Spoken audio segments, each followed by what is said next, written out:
ಅವರೇ, ಒಂದು ಮಂದಿರ ನಿರ್ಮಾಣದಿಂದ ಭಿಕ್ಷುಕರು ಹುಟ್ಟುಕೊಳ್ತಾರೆ.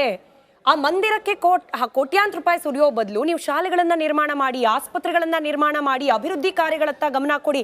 ಒಂದು ಮಂದಿರಕ್ಕೋಸ್ಕರ ಇಷ್ಟೆಲ್ಲ ಹೋರಾಟ, ಇಷ್ಟೆಲ್ಲ ಖರ್ಚು ವೆಚ್ಚ ಬೇಕಾ ಅಂತ ಪ್ರಶ್ನೆ ಕೇಳುವವರಿಗೆ ನಿಮ್ಮ ಉತ್ತರ. ಆ ಒಂದು ಮಂದಿರಕ್ಕೋಸ್ಕರ ನೀವು ಯಾಕೆ ನಿಮ್ಮ ಇಡೀ ಜೀವಮಾನವನ್ನ ಮುಡಿಪಾಗಿಟ್ರಿ? ಸೈಂಟಿಫಿಕ್ ಆಗಿರೋ ಉತ್ತರ ಹೇಳಬೇಕು ಅಂತಂದ್ರೆ, CIT ರಿಪೋರ್ಟ್ ಮಾಡಿದೆ, ಜನವರಿ 22ರ ಒಂದೇ ಒಂದು ದಿನ 50,000 ಕೋಟಿ ರೂಪಾಯಿ ಬಿಸ್ನೆಸ್ ಆಗುತ್ತೆ ಭಾರತದಲ್ಲಿ. ಭಿಕ್ಷುಕರನ್ನು ಸೃಷ್ಟಿ ಮಾಡ್ತಾ ಇಲ್ಲ, ವ್ಯಾಪಾರವನ್ನ ಸೃಷ್ಟಿ ಮಾಡ್ತಿದೀವಿ ಭಾರತದಲ್ಲಿ.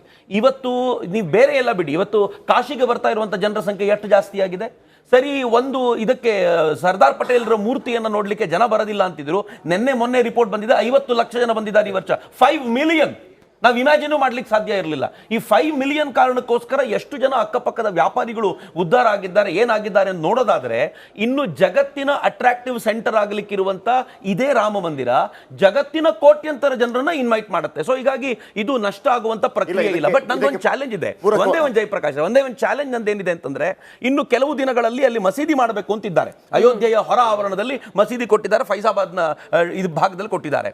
ಆ ಮಸೀದಿಯನ್ನ ಕಟ್ಟೋ ಬದಲು ನೀವು ಜಗತ್ತಿನ ಯಾರ್ಯಾರನ್ನೋ ಕರ್ಕೊಂಡು ಬಂದು ಅಲ್ಲಿ ಭೂಮಿ ಪೂಜನ ಮಾಡಿಸಿ ಮಸೀದಿ ಕಟ್ಟೋ ಬದಲು ನೀವ್ಯಾಕಲ್ಲೊಂದು ಆಸ್ಪತ್ರೆ ಕಟ್ಟಿಸಬಾರ್ದು, ನೀವ್ಯಾಕಲ್ಲೊಂದು ಸ್ಕೂಲ್ ಕಟ್ಟಿಸಬಾರ್ದು? ಆಡ್ ಟು ದಟ್, ಇಡೀ ಭಾರತದಲ್ಲೇ ಇಲ್ಲದಂತಹ ಅತಿ ಬೃಹದಾಕಾರದ ಮಸೀದಿಯಲ್ಲಿ ನಿರ್ಮಾಣ ಮಾಡಬೇಕು ಅಂತ ಡಿಸೈಡ್ ಮಾಡಲಾಗಿದೆ. ಇದಕ್ಕೆ ಒಂದು ಅಡಿಷನ್ ಆಗಿ ಒಂದು ಹೇಳ್ಬಿಡ್ತೀನಿ. ನಾನು ಮೊನ್ನೆ ಅದನ್ನು ಪ್ರಸಾರ ಮಾಡಿದೆ. ಈ ವರ್ಷ ಇಡೀ ದೇಶಾದ್ಯಂತ ದೇವಸ್ಥಾನಗಳಿಗೆ ಹೋದಂತಹ ಭಕ್ತರ ಸಂಖ್ಯೆ 140 ಕೋಟಿ. ಅಂದರೆ ನಮ್ಮ ಜನಸಂಖ್ಯೆಗಿಂತಲೂ ಜಾಸ್ತಿ. 10 ಜನರ ಪೈಕಿ 4 ಮಂದಿ ದೇವಸ್ಥಾನಗಳಿಗೆ, ತೀರ್ಥಕ್ಷೇತ್ರಗಳಿಗೆ ಭೇಟಿ ಕೊಡ್ತಾ ಇದ್ದಾರೆ.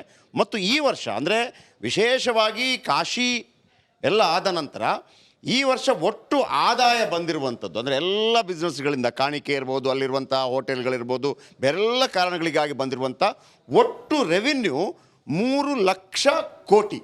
ಅಂದರೆ ನಾವು ಏನು ಡಿಫೆನ್ಸ್ಗೆ ಯೂಸ್ ಮಾಡ್ತೀವೋ ಎಲ್ಲ ಬಜೆಟ್ ಕರ್ನಾಟಕದ ವರ್ಷದ ಬಜೆಟ್ ಅಂದ್ರೆ ಇಡೀ ದೇಶದ 2 ಪಾಯಿಂಟ್. ಒಂದು ಕರ್ನಾಟಕದ ಬಜೆಟ್ ಮತ್ತು ನಾವು ಡಿಫೆನ್ಸ್ಗಾಗಿ ಏನು ಮೀಸಲಿಡ್ತೇವೆ ಆ ಎಲ್ಲ ದುಡ್ಡು ಕೂಡ ದೇವಸ್ಥಾನಗಳಿಂದ ಬರ್ತಾ ಇದೆ. ಇನ್ನೊಂದು ಪಾಯಿಂಟ್ ನಾನು ಆಡ್ ಮಾಡ್ತೀನಿ. ಇದಕ್ಕೆ ನೀವು ಕೇಳಿದ್ದಕ್ಕೋಸ್ಕರವೇ ಇಡೀ ಕಾಶಿಯ ಕಾರಿಡಾರ್ ನಿರ್ಮಾಣಕ್ಕೆ ಕೇಂದ್ರ ಸರ್ಕಾರ ಖರ್ಚು ಮಾಡಿರೋದು 350 ಕೋಟಿ ರೂಪಾಯಿ. ಕಾಂಗ್ರೆಸ್ಸಿನ ಒಬ್ಬ ರಾಜ್ಯಸಭಾ MP ಮನೇಲಿ ಸಿಕ್ಕಿರೋದು 350 ಕೋಟಿ ರೂಪಾಯಿ. ಯಾವ್ದ್ರಿಗೆ ಖರ್ಚು ಮಾಡಿರೋದು ನಾವು? ಅಕ್ರಮವಾಗಿ ಸಿಕ್ಕಿರೋದು 350 ಕೋಟಿ ರೂಪಾಯಿ. ಇಡೀ ಕಾಶಿ ಕಾರಿಡಾರ್ ಆಗುತ್ತಲ್ಲ ಅದರಲ್ಲಿ. ನನಗನ್ಸುತ್ತೆ ಕಾಂಗ್ರೆಸ್ ಅವರು ತಿಜೋರಿಯಲ್ಲಿ ತುಂಬಿಟ್ಟಿರೋದನ್ನ ವಾಪಸ್ ಕೊಟ್ರೆ ಭಿಕ್ಷೆ ಬೇಡೋ ಪ್ರಮೇಯವೇ ಇಲ್ಲ ಭಾರತ.